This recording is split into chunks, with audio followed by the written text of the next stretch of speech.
ठीक है। तो आज का हमारा टॉपिक है प्रोटीन असेसमेंट। क्लास शुरू करने से पहले मैं आपको बता दूं, कुछ भी लिखने की जरूरत नहीं है। क्लास के नोट्स आपको डिस्क्रिप्शन बॉक्स में दे दिए जाएंगे, वहां से आप डायरेक्ट डाउनलोड कर सकते हैं। तो शुरू करते हैं हमारा न्यूट्रिशन एंड हेल्थ वाले चैप्टर का अगला topic, that is protein assessment. अब न्यूट्रिशन एंड हेल्थ वाले चैप्टर में हमने बहुत सारे टॉपिक किए हुए हैं, जैसे न्यूट्रिएंट्स किया था, डाइटरी फाइबर्स, विटामिन्स, उनके सोर्सेज, उनकी डेफिशिएंसी से होने वाली बीमारियां, विटामिन ए, उसकी डेफिशिएंसी वाला ज़ेरोप्थेल्मिया, उसके प्रिवेंशन के लिए न्यूट्रिशनल ब्लाइंडनेस प्रिवेंशन प्रोग्राम, उसके बाद vitamin B 3 deficiency, pellagra, trace elements, dietary oxidants. फिर हमने आयरन पढ़ा था, उसकी डेफिशिएंसी वाला न्यूट्रिशनल एनीमिया किया था, उसके प्रिवेंशन के लिए एनीमिया मुक्त भारत पढ़ा था। फिर आयोडीन डेफिशिएंसी, उसकी आयोडीन पढ़ा था। फिर आयोडीन डेफिशिएंसी डिसऑर्डर पढ़ा था, और प्रिवेंशन वाला national iodine deficiency disorder control program पढ़ा था। उसके अलावा हमने फ्लोरीन पढ़ा था, एंडेमिक फ्लोरोसिस पढ़ा था, और उसी के अंदर हमने नालगोंडा टेक्निक पढ़ी थी। ठीक। और उसके बाद हमने पढ़ा था जिंक। ठीक। तो ये सारे टॉपिक्स के वीडियोस आप चैनल की प्लेलिस्ट खोलोगे, तो प्लेलिस्ट में न्यूट्रिशन एंड हेल्थ वाली प्लेलिस्ट खोलोगे तो ये सारे टॉपिक्स के वीडियोस उनके नोट्स के साथ आपको मिल जाएंगे। ठीक। तो शुरू करते हैं हमारा आज का topic, that is protein assessment. अब भाई प्रोटीन असेसमेंट कर रहे हैं हम, यानी प्रोटीन को असेस कर रहे हैं, तो किस में असेस करेंगे? हम चैप्टर के पढ़ रहे हैं, हम चैप्टर पढ़ रहे हैं न्यूट्रिशन। तो न्यूट्रिशन के थ्रू हम जो प्रोटीन लेते हैं, यानी कि हम जो खाना खा रहे हैं या फूड प्रोडक्ट ले रहे हैं, उसमें जो प्रोटीन है वो कितनी है, वो असेस करना है। अगर यानी कि उसकी क्वांटिटी असेस करना है तो उसके लिए मेथड होती है। और अगर वो जो फूड प्रोडक्ट खा रहे हैं उसके अंदर जो प्रोटीन है उसकी क्वालिटी कैसी है, ये असेस करना है, तो उसके लिए भी मेथड्स होती हैं। तो हमारे पास दो तरीके की मेथड्स हैं। एक method for assessment of protein quantity. Protein की क्वांटिटी को अगर हमको असेस करना है तो हमारे पास होती है प्रोटीन एनर्जी रेशो। जबकि अगर हमको जो हमने खाना खाया उसमें जो प्रोटीन है, उस प्रोटीन की क्वालिटी को असेस करना है, तो हमारे पास बहुत सारी चीजें हैं, जैसे कि amino acid score, protein digestibility corrected amino acid score, digestible indispensable amino acid score, protein efficiency ratio, biological value, और सबसे आखिरी और सबसे इंपॉर्टेंट नेट प्रोटीन यूटिलाइजेशन। ठीक। तो पहली चीज क्या याद रखना हमको, कि अगर हमको फूड में प्रोटीन को एसेस करना है तो दो चीज एसेस कर सकते हैं, प्रोटीन की क्वांटिटी और प्रोटीन की क्वालिटी। प्रोटीन की क्वांटिटी को एसेस करने के लिए हम इस्तेमाल करते हैं प्रोटीन एनर्जी रेशो का, और प्रोटीन की क्वालिटी को एसेस करने के लिए amino acid score, protein digestible corrected amino acid score, digestible indispensable amino acid score, protein efficiency ratio, biological value और नेट प्रोटीन यूटिलाइजेशन। ठीक। तो पहले तो इनके नाम पता होने चाहिए, क्वांटिटी और क्वालिटी में कौन कौन सी मेथड्स होती है, फिर एक एक करके इनको देखते हैं। सबसे पहले आती है प्रोटीन की क्वांटिटी। अब जो फूड हमने खाया उसके अंदर जो प्रोटीन थी, उसमें कितनी प्रोटीन थी, ये देखने के लिए हम प्रोटीन एनर्जी रेशो निकालते हैं। प्रोटीन एनर्जी रेशो होता क्या है? कुछ नहीं होता है, हम जो हमको एनर्जी मिली प्रोटीन से उसको डिवाइड कर देते हैं टोटल एनर्जी जो हमको डाइट से मिली उससे इंटू 100। यानी कि जो हमने पूरा का पूरा खाना खाया, टोटल डाइट ली। अब याद रखना, इसमें आपके पास कार्बोहाइड्रेट भी होंगे, फैट भी होगा, प्रोटीन भी होगा, सब कुछ होगा। तो जो टोटल डाइट आपने ली उससे जो एनर्जी मिली, उसमें से कितनी एनर्जी आपको प्रोटीन के द्वारा मिली, है ना? तो कितनी प्रोटीन के द्वारा एनर्जी मिली डिवाइडेड बाय टोटल एनर्जी पूरी डाइट से कितनी मिली इंटू 100। ये होता है आपका प्रोटीन एनर्जी रेशो। समझ में आ गया? इसका मतलब क्या है, कि आपने जो पूरा खाना खाया है, यानी कि टोटल डाइट जो आपने ली, उसमें से जो एनर्जी मिली उसमें से कितने प्रतिशत एनर्जी आपको प्रोटीन के द्वारा मिली है, ये निकालते हैं। समझ गए? That is protein energy ratio. Protein energy ratio जो होता है वो काय के लिए होता है? प्रोटीन एनर्जी रेशो क्वांटिटी के लिए होता है, याद रखना। ठीक है। अगला आता है आपका प्रोटीन क्वालिटी के लिए कौन कौन सी होती हैं। तो सबसे पहला आता है amino acid score. Amino acid score में क्या होता है, हम मेजर करते हैं इंडिस्पेंसिबल अमाइनो एसिड प्रोटीन में कितनी है ये देखते हैं, और फिर उसको कंपेयर करते हैं रेफरेंस प्रोटीन की वैल्यू से। रेफरेंस प्रोटीन किसको लेके चलते हैं? हम जो एग का प्रोटीन होता है उसको रेफरेंस प्रोटीन मान के चलते हैं। ये क्यों मानते हैं ये हम एनपीयू जब पढ़ेंगे ना अगले वीडियो में, तब हम अच्छे से उसको देखेंगे। अभी सिर्फ इतना देखना है अमाइनो एसिड स्कोर क्या होता है। अमाइनो एसिड स्कोर का मतलब होता है कि हम ये देखते हैं, हम कंपेयर करते हैं जो फूड प्रोडक्ट हमने खाया है उसकी जो प्रोटीन है उसमें कितना इंडिस्पेंसिबल अमाइनो एसिड्स है, और उसको कंपेयर किससे करते हैं हम, रेफरेंस प्रोटीन से, कि रेफरेंस प्रोटीन में जितना अमाइनो एसिड होता है उसको कंपेयर करते हैं जो हमने खाना खाया उसके इंडिस्पेंसिबल अमाइनो एसिड से। समझ गए? तो ये हो गया आपका अमाइनो एसिड स्कोर। ये आपका पहली चीज हो गई कि भैया अमाइनो एसिड स्कोर क्या होता है। उसके बाद क्या आता है? उसके बाद आता है protein digestibility corrected amino acid score. अब ये protein digestibility corrected amino acid score क्या है? कुछ नहीं है, जो ऊपर आपका अमाइनो एसिड स्कोर है ना उसमें बस वो जो प्रोटीन है उसका डाइजेस्टिबिलिटी कंपोनेंट ऐड कर दो, खत्म बात। ठीक, तो वो हो जाएगा आपका protein digestibility corrected amino acid score, खत्म। अमाइनो एसिड स्कोर क्या था? आपने अमाइनो एसिड देखा था, इंडिस्पेंसिबल अमाइनो एसिड देखा था आपने प्रोटीन का, और उसको कंपेयर किया था रेफरेंस प्रोटीन से। यहाँ पे आपने क्या ऐड कर दिया उसमें? उसमें आपने डाइजेस्टिबिलिटी कंपोनेंट भी ऐड कर दिया, तो आपका हो गया protein digestibility corrected amino acid score, है ना? तो ये हो गया आपका दूसरा।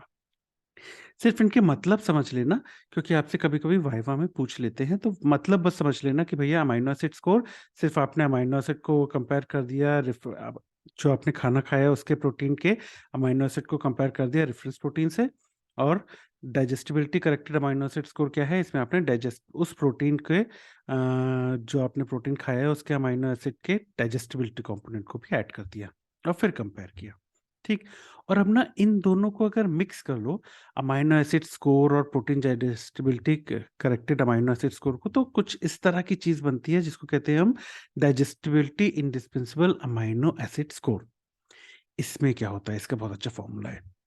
इसमें क्या देखते हैं हम?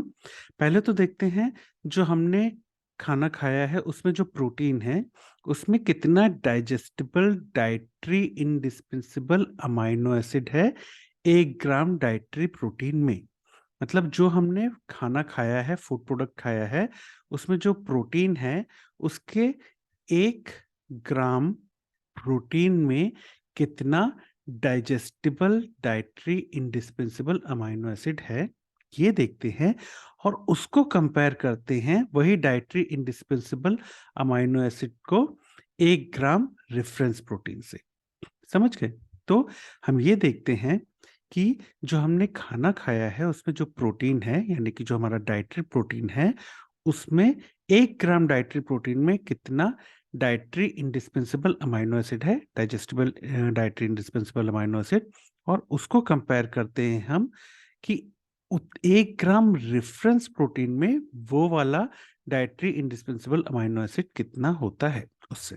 तो उसको कहते हैं हम digestible indispensable amino acid score. समझ गए? फिर से बताऊं, बहुत सिंपल है। देखो अमाइनो एसिड तो बहुत सारे हैं, ठीक है। अब उसमें से डाइजेस्टिबल भी है हमारे पास, तो जो डाइजेस्टिबल इंडिस्पेंसिबल अमाइनो एसिड है, जो भी हम जिस भी अमाइनो एसिड को चेक कर रहे हैं वो देखते हैं हम कि 1 ग्राम प्रोटीन जो हमने खाना खाया उसके प्रोटीन में, उस 1 ग्राम प्रोटीन में कितना है, और वही इंडिस्पेंसिबल अमाइनो एसिड जो रेफरेंस प्रोटीन होता है ना, एग प्रोटीन, उसमें कितना पाया जाता है उससे डिवाइड कर देते हैं इनटू 100। ठीक है, तो ये होता है आपका digestible indispensable amino acid score. ये ना बेस्ट होता है, इनफैक्ट मोस्ट रिफाइंड इंडिकेटर कहा जाता है अगर आपको प्रोटीन क्वालिटी को निकालना है तो। इनफैक्ट जो आपका एफएओ होता है, फूड एंड एग्रीकल्चर ऑर्गेनाइजेशन, ये हम इंटरनेशनल हेल्थ वाला चैप्टर जब पढ़ेंगे तो इस पर अलग से वीडियो पढ़ेंगे हम। तो जो एफएओ होता है ना वो रिकमेंड करता है आपका डाइजेस्टिबल इंडिस्पेंसिबल अमाइनो एसिड को एज कम्पेयर टू जो हमने ये पुराना पढ़ा था ना, protein digestible corrected amino acid score, इसके मुकाबले FAO digestible indispensable amino acid score को प्रेफर करने को बोलता है या रिकमेंड करता है for measuring the protein quality. तो अगर आपको एक एमसीक्यू आ जाए कि इन दोनों में से कौन सा बेहतर है, तो आप बोलोगे कि digestible indispensable amino acid score बेहतर है। ठीक, क्योंकि FAO भी उसको रिकमेंड करता है। तो ये तो हो गया आपके शुरू के 3 अमाइनो एसिड स्कोर वाला हो गया, उसके बाद protein digestible corrected amino acid score हो गया, उसके बाद digestible indispensable amino acid score हो गया। उसके बाद बाकी 3 भी देख लेते हैं। एक आता है protein efficiency ratio. Efficiency ratio याद रखना, प्रोटीन की क्वालिटी चेक कर रहे हैं। तो प्रोटीन एफिशिएंसी रेशियो जो होता है वो रेशियो होता है कितना वेट गेन हुआ डिवाइडेड बाय कितना प्रोटीन आपने खाया। मतलब क्या है आपका प्रोटीन एफिशिएंसी रेशियो? क्या है आपका प्रोटीन एफिशिएंसी रेशियो? है कितना वेट गेन हुआ डिवाइडेड बाय आपने कितना प्रोटीन खाया। इनफैक्ट जो जिमर्स वगैरह हैं, जिम वगैरह हम जाते हैं, तो हम क्या करते हैं, हम बल्किंग के लिए क्या करते हैं, हम खूब प्रोटीन खाते हैं जिससे क्या होगा, बल्किंग होगी यानी वेट बढ़ेगा, वेट गेन होगा। ऐसे याद कर सकते हैं, जरूरी नहीं यही सब होगा, याद करने के लिए बता रहा हूँ। तो खूब सारा प्रोटीन खाया तो खूब सारा वेट गेन हुआ, तो हमको क्या समझ में आया, हाँ भैया ये जो प्रोटीन खाया ना हमने ये काफी एफिशिएंट था, तो प्रोटीन की एफिशिएंसी बहुत अच्छी थी।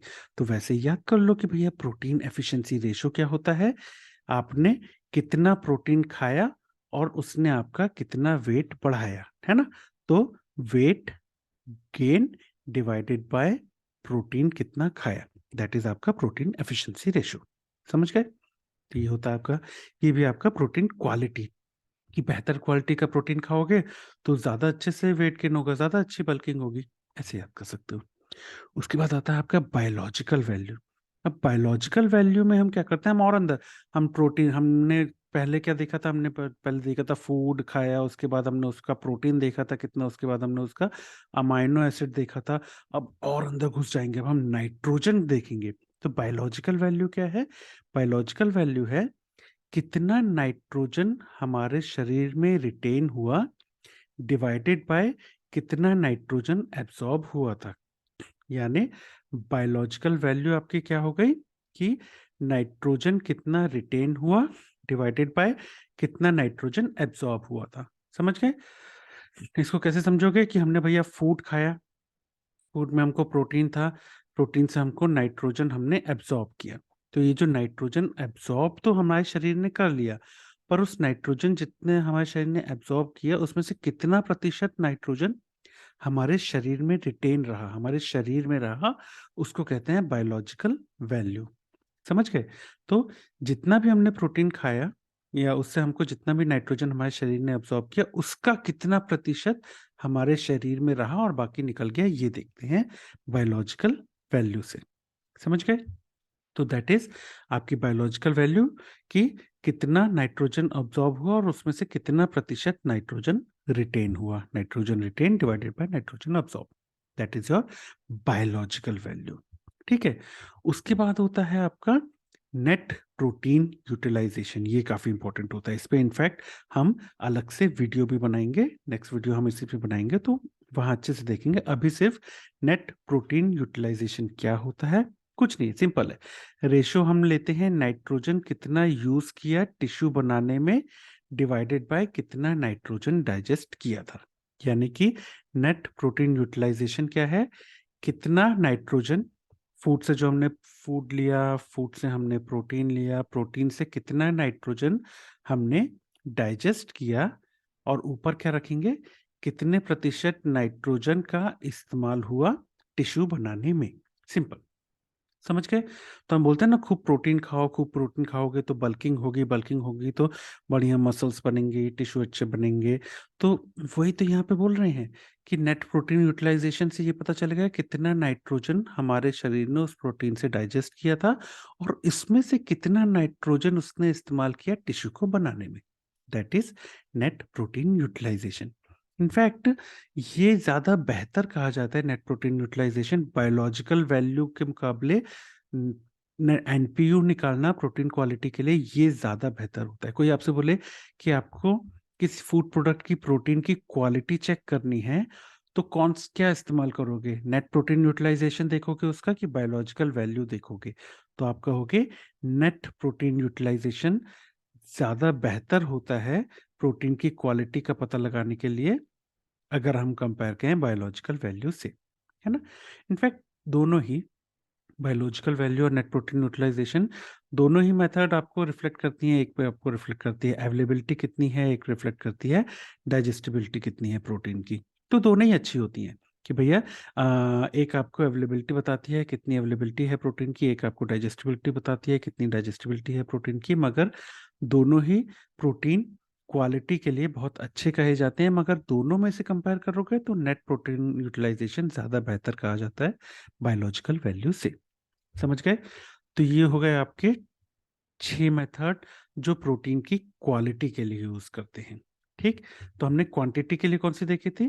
क्वांटिटी के लिए हमने प्रोटीन एनर्जी रेशो देखा था, और प्रोटीन की क्वालिटी मेजर करने के लिए या क्वालिटी को एसेस करने के लिए हमने amino acid score, protein digestibility corrected amino acid score, digestible indispensable amino acid score, उसके बाद 3 तो बड़े बड़े अमाइनो एसिड स्कोर वाले नाम हो गए, और 3 सिंपल नाम हो गए protein efficiency ratio, biological value और नेट प्रोटीन यूटिलाइजेशन।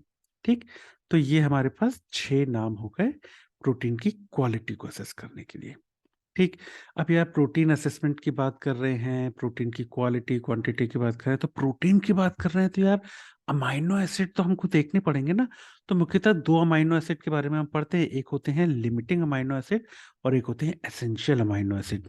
ये क्या होते हैं ये भी यहाँ पे देख लेते हैं। तो लिमिटिंग अमाइनो एसिड क्या होता है? लिमिटिंग अमाइनो एसिड का मतलब होता है जो भी फूड आइटम हमने खाया उसकी जो प्रोटीन है उसमें कौन सा अमाइनो एसिड नहीं है, उस अमाइनो एसिड को कहेंगे उस प्रोटीन का लिमिटिंग अमाइनो एसिड। समझ गए? फिर से बताता हूं, कोई भी फूड आइटम हमने खाया, उस फूड आइटम का जो प्रोटीन है उसमें कौन सा अमाइनो एसिड नहीं है या कौन सा अमाइनो एसिड डेफिशिएंट है, उस डेफिशिएंट अमाइनो एसिड को कहते हैं limiting amino acid of that food product. ठीक है, फॉर एग्जाम्पल आप सीरियल्स खाते हो, अनाज वगैरह खाते हो आप, तो अनाज में ना बाकी तो प्रोटीन वोटीन होता है, लेकिन लाइसिन अमाइन कौन सा अमाइनो एसिड लाइसिन डेफिशिएंट होता है सीरियल्स में। जबकि जो पल्सेस खाते हो आप, दाल वगैरह खाते हो ना, उसमें मुख्यतः मिथियोनिन नामक अमाइनो एसिड डेफिशिएंट होता है। सिस्टीन भी काफी कम पाया जाता है लेकिन मेथियोनिन ज्यादा कम पाया जाता है।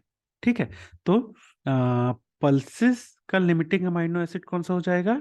मिथियोनिन मुख्यतः। और सीरियल्स, पल्सेस यानी कि दाल, सीरियल्स यानी कि अनाज, तो अनाज में कौन सा amino acid limiting amino acid होता है या डेफिशिएंट होता है? लाइसिन। अब सीरियल्स की ही बात करें तो दो मुख्यतः जो सीरियल्स यूज करते हैं हम, व्हीट और मेज यानी कि गेहूं और मक्का।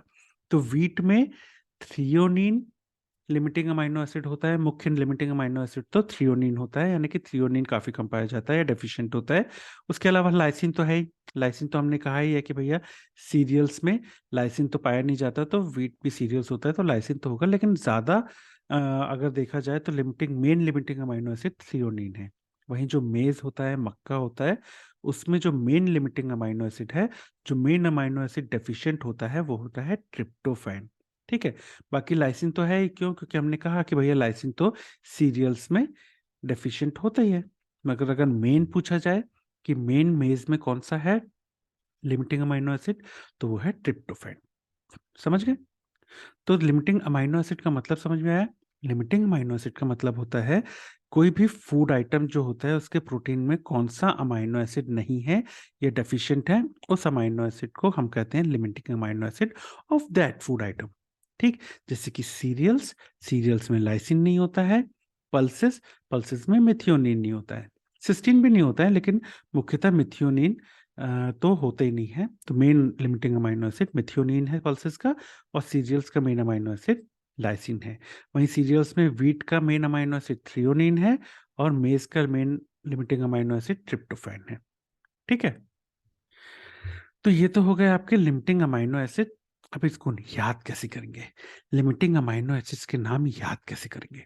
तो देखो, सीरियल्स का लाइसिन होता है तो शी लाइस, शी से सीरियल्स, शी से हो गया आपका सीरियल्स, और लाइस से हो गया लाइसिन।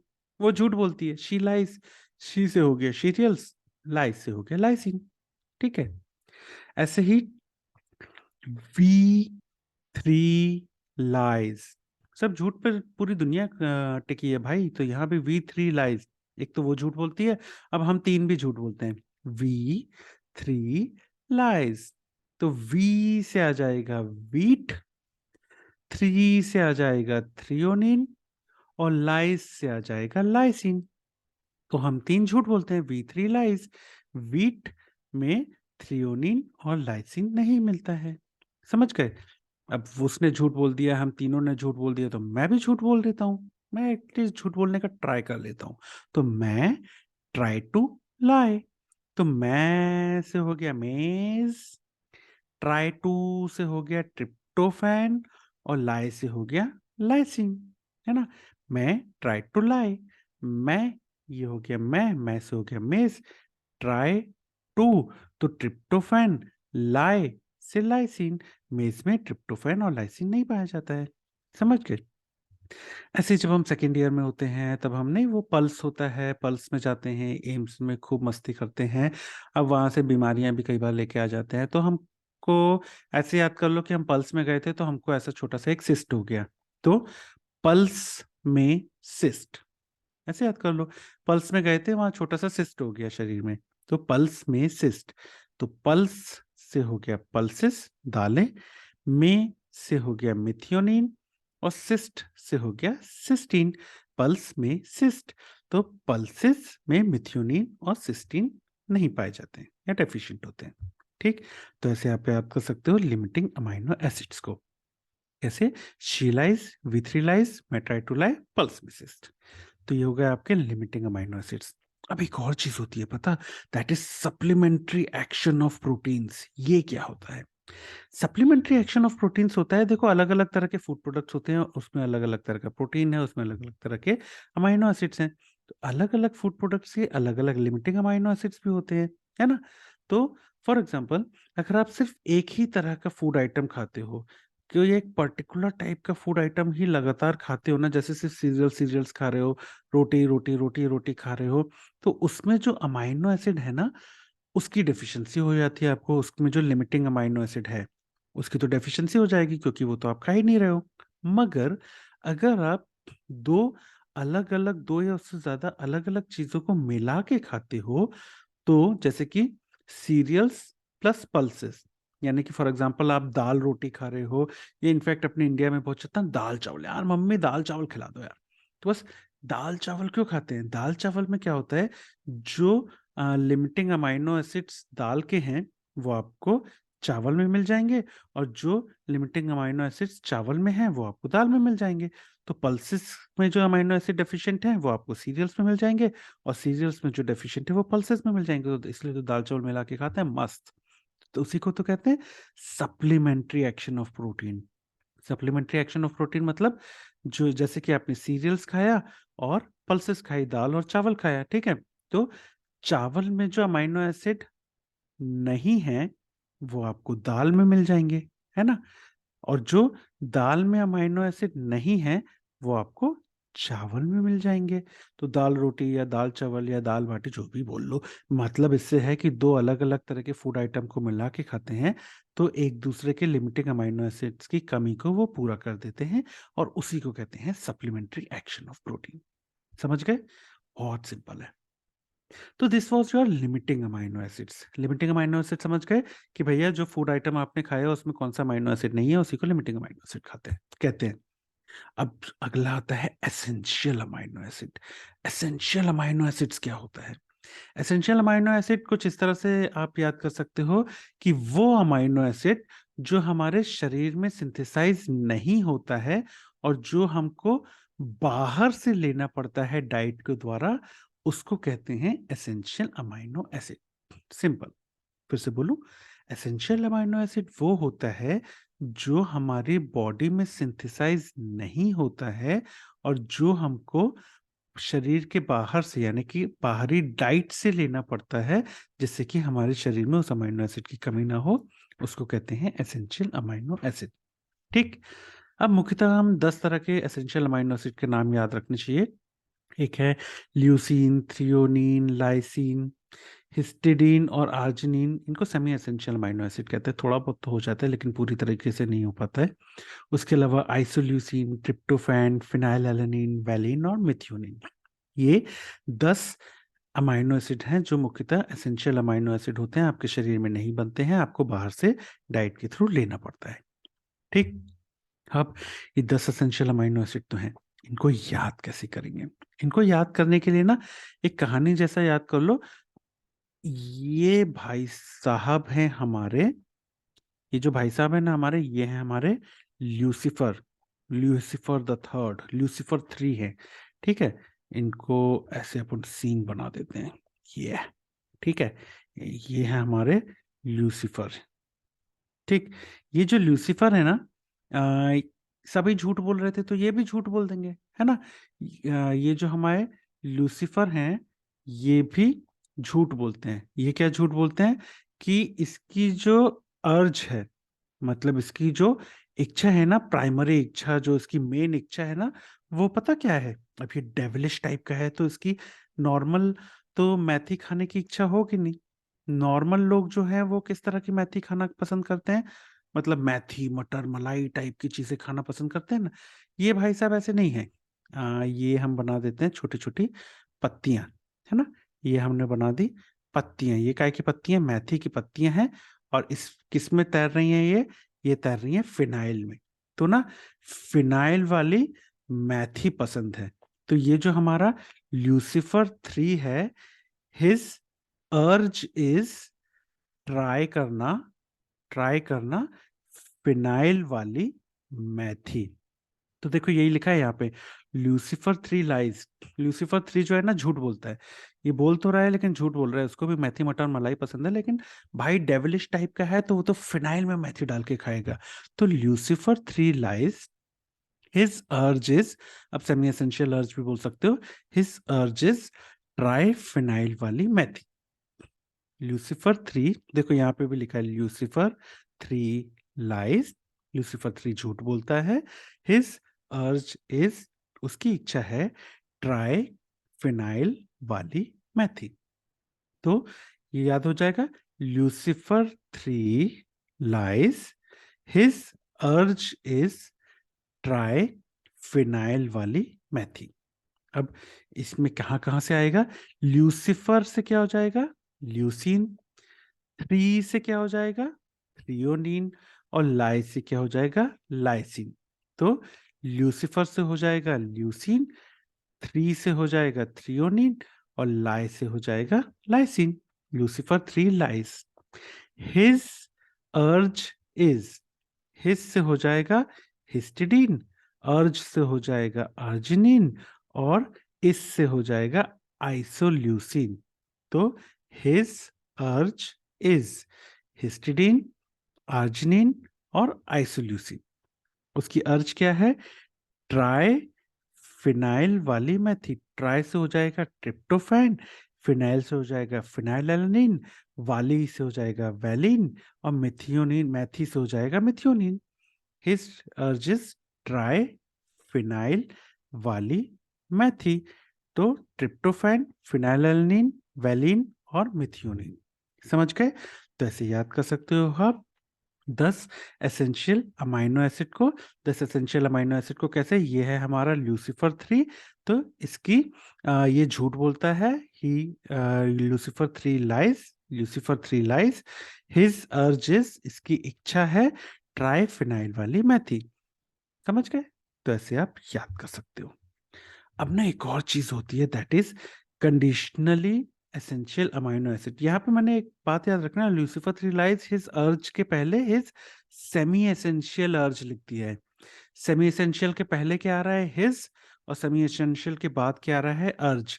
तो सेमी एसेंशियल कौन कौन सी होती है? हिज से हो जाएगी हिस्टिडीन, और अर्ज से हो जाएगी अर्जिनिन। तो सेमी एसेंशियल के दोनों तरफ जो वर्ड है वही सेमी एसेंशियल अमाइनो एसिड है, दैट इज हिस्टिडीन और अर्जिनिन। ठीक, ऐसे भी याद कर सकते हो। अब आता है आपका conditionally essential amino acid. Conditionally essential amino acid कौन से होते हैं? ये वो अमाइनो एसिड्स होते हैं जो पहले तो नॉन एसेंशियल अमाइनो एसिड्स होते हैं, लेकिन बाद में आगे जाके they turn into essential amino acid. ठीक है, क्योंकि अगर उनके प्रिकर्सर्स वगैरह लिमिटेड है हमारी बॉडी में, तो शुरू में तो वो सिंथेसाइज होते हैं, लेकिन आगे जाके फिर सिंथेसाइज होना बंद हो जाते हैं, और इसलिए वो सेमी नॉन एसेंशियल से एसेंशियल अमाइनो एसिड्स हो जाते हैं। इसके एग्जाम्पल के तौर पे टायरोसिन याद कर सकते हो, सिस्टीन याद कर सकते हो। तो इसको कैसे याद करोगे? जो हमारी दीदी लोग होती थी ना, जो हमारी दीदी लोग होती थी, वो हमेशा एक्टिव रहेंगी, लेकिन जहाँ पे आप उनसे बोलोगे कि दीदी ये काम कर दो, वो काम कर दो, दीदी अरे नहीं मैं बहुत थकी हुई है, तो उनकी टायर्डनेस भी बड़ी कंडीशनल होती थी। तो that is conditionally tired cyst. तो कंडीशनली से हो जाएगा conditionally essential amino acid, tired से हो जाएगा टायरोसिन, और सिस से हो जाएगा सिस्टीन। कंडीशनली टायर्ड सिस, कंडीशनली अमाइनो एसिड में कौन कौन से होंगे? टायर्ड सिस, टायरोसिन और सिस्टीन। ऐसे याद कर सकते हो। तो ये हो गया आपका कंडीशनली अमाइनो एसिड और कंडीशनली एसेंशियल अमाइनो एसिड और एसेंशियल अमाइनो एसिड। ठीक, तो इतनी चीजें हैं जो आपको protein assessment, limiting amino acid और एसेंशियल अमाइनो एसिड के बारे में पता होनी चाहिए। अगर मैं बात करूं सवाल की, तो देखो प्रोटीन असेसमेंट पे आपको शॉर्ट नोट आ सकता है। आपको आ सकता है कि भैया इन्यूमरेट करो protein assessment method quality wise और क्वांटिटी वाइज, और फिर उनको डिस्क्राइब करो। आपको शॉर्ट नोट आ सकता है इस पे। ठीक है, उसके अलावा आपको, अगर मैं बात करूं वाइवा की, देखो यार प्रोटीन असेसमेंट ये पटकी क्वेश्चन है, ऐसा रेगुलर तो नहीं आएगा कि मैं बोलूं स्टार क्वेश्चन है, लेकिन पता होना चाहिए। ठीक, अब अगर मैं बात करूं वाइवा की, तो वाइवा का सीधा सीधा क्वेश्चन, प्रोटीन की क्वालिटी और प्रोटीन की क्वांटिटी को असेस करने के लिए कौन कौन सी मेथड्स होती हैं ये बताओ। तो ये बताते आना चाहिए। उसके बाद आपसे ये पूछा जाता है कि भैया ये बताओ कि एफएओ ने किसको रिकमेंड किया है? तो एफएओ ने किसको रिकमेंड किया है? डाइजेस्टिबल इंडिस्पेंसिबल अमाइनो एसिड को रिकमेंड किया है। उसके बाद वाइवा में आपसे ये पूछ लिया जाता है प्रोटीन एफिशिएंसी रेशो क्या होता है और बायोलॉजिकल वैल्यू क्या होती है, ये समझाओ। ये समझाते आना चाहिए। और आपसे पूछा जाता है नेट प्रोटीन यूटिलाइजेशन और बायोलॉजिकल वैल्यू में से कौन सा बेहतर होता है, ये बताओ। और नेट प्रोटीन यूटिलाइजेशन क्या होता है ये बताओ। तो ये भी बताते आना चाहिए। इनफैक्ट इस पे हम अलग से वीडियो, अभी अगला वीडियो बनाएंगे। उसके बाद लिमिटिंग अमाइनो एसिड, भाई साहब वाइवा का बहुत इंपॉर्टेंट क्वेश्चन कि लिमिटिंग अमाइनो एसिड क्या होता है। उसके बाद सीरियल्स का लिमिटिंग अमाइनो एसिड कौन सा होता है, और पल्सेस का लिमिटिंग अमाइनो एसिड क्या होता है ये बताओ। इनफैक्ट ना सप्लीमेंट्री एक्शन ऑफ प्रोटीन के बारे में वाइवा में कैसे पूछ लिए जाते हैं, वो बोल देते हैं एक बात बताओ, अपने यहाँ दाल चावल इतना क्यों खाया जाता है? एक्चुअली एग्जामिनर आपसे वाइवा में पूछना चाह रहा है क्या? Supplementary action of protein. तो ये भी बताते आना चाहिए। उसके बाद एसेंशियल अमाइनो एसिड, भाई साहब वाइवा के लिए बहुत इंपॉर्टेंट है। एसेंशियल अमाइनो एसिड क्या है और मेन एसेंशियल अमाइनो एसिड्स के नाम बता दो। इनफैक्ट अगर अच्छा वाइवा जा रहा है ना, तो सेमी एसेंशियल अमाइनो एसिड भी पूछ लेते हैं। और अगर बहुत अच्छा वाइवा जा रहा है तो कंडीशनली एसेंशियल अमाइनो एसिड भी पूछ लेते हैं। बहुत अच्छा वाइवा जा रहा है तो ये भी पूछ सकते हैं। ठीक, तो ये भी बताते आना चाहिए। अब अगर मैं बात करूं एमसीक्यूज की, तो जितने भी अंडरलाइन पार्ट हैं हमारे नोट्स और स्लाइड्स में, वो सभी एंट्रेंस एग्जाम में पूछे गए एमसीक्यूज हैं। तो आपको सीधा सीधा क्वेश्चन आ जाता है एमसीक्यू पे कि भैया प्रोटीन क्वालिटी या प्रोटीन क्वांटिटी के लिए कौन सी मेथड्स यूज करते हैं, तो प्रोटीन क्वालिटी पे आया हुआ है आपको। उसके अलावा आपसे एमसीक्यूज में ये सवाल कई बार पूछा गया है कि प्रोटीन एफिशिएंसी रेशो क्या होता है, तो वही कितना प्रोटीन खाया और कितना वेट गेन हुआ, ये आपसे एमसीक्यू में पूछा गया है। नेट प्रोटीन यूटिलाइजेशन पे तो भैया कईयों बार एमसीक्यू आ चुका है, इसको हमने इसलिए अलग से वीडियो डिस्कस करेंगे। एक एमसीक्यू यहाँ पे याद कर लो कि प्रोटीन क्वालिटी के लिए कौन सा बेहतर है, एनपीयू की बायोलॉजिकल वैल्यू। तो प्रोटीन क्वालिटी के लिए नेट प्रोटीन यूटिलाइजेशन ज्यादा बेहतर कहा जाता है बायोलॉजिकल वैल्यू से। ठीक, लिमिटिंग अमाइनो एसिड पे भैया बहुत क्वेश्चन आए हैं। वीट का लिमिटिंग अमाइनो एसिड कौन सा होता है, मेज का लिमिटिंग अमाइनो एसिड कौन सा होता है, पल्सेस में लिमिटिंग अमाइनो एसिड कौन सा होता है। इनफैक्ट आपको इस पे भी आ जाता है थ्रियोनिन ज्यादा लिमिटिंग अमाइनो एसिड होता है, मेन होता है एज कम्पेयर टू लाइसिन। ऐसे ही मिथियोनिन मेन होता है एज कम्पेयर टू सिस्टीन। इस पे भी क्वेश्चन आया हुआ है आपको एमसीक्यू पे। ठीक। और इनफैक्ट एसेंशियल अमाइनो एसिड पे अब हम मुझको मिला तो नहीं, लेकिन हिस्टिडीन और आर्जिनिन पे आ सकता है कई बार एमसीक्यू कि भैया ये सेमी एसेंशियल अमाइनो एसिड कौन सा होता है। ऐसे कंडीशनली एसेंशियल अमाइनो एसिड पे भी एमसीक्यू आ सकता है कि ये कौन से होते हैं, तो इनके भी नाम पता होने चाहिए। ठीक, तो इतनी चीजें हैं जो आपको प्रोटीन असेसमेंट मेथड्स, प्रोटीन की क्वालिटी असेस करने के लिए और क्वांटिटी को असेस करने के लिए, उसके अलावा लिमिटिंग अमाइनो एसिड और एसेंशियल अमाइनो एसिड में पता ही होनी चाहिए। Thank you.